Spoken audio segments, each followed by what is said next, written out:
Good morning from the Garden Exchange stands here in Mesa, Arizona. We're at the City Farm Homestead here at headquarters.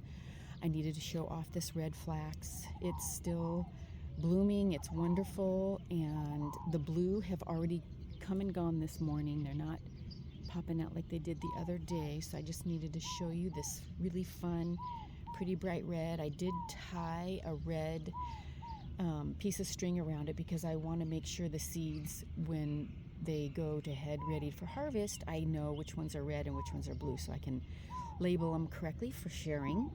They are a delicate perennial, so you just have to get them in the ground in the autumn, best here for our zone, which is 9.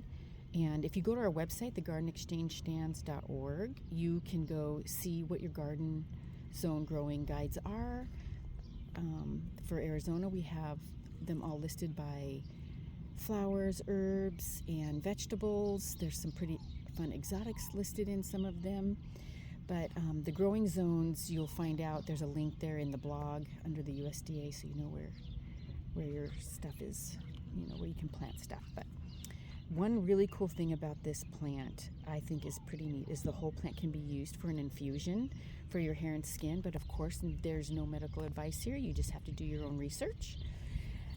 But the other really cool thing about this is that the whole plant can be, well, not the whole plant, but once it dries out, the string, you can make strings and baskets and mats from the fiber from it. So anyway, the only problem that this plant might have is the aphids might try to get to it, but I have not seen any issues with that at all.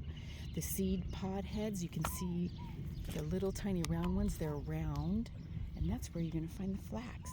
Make sure you don't eat them raw. You do want to cook them. And if you do save the seeds, you want to soak them in some warm water before you sow them into your ground directly. Anyway, it's lovely out here in Arizona today. We hope that you get out and garden, and together we're bringing back gardening culture.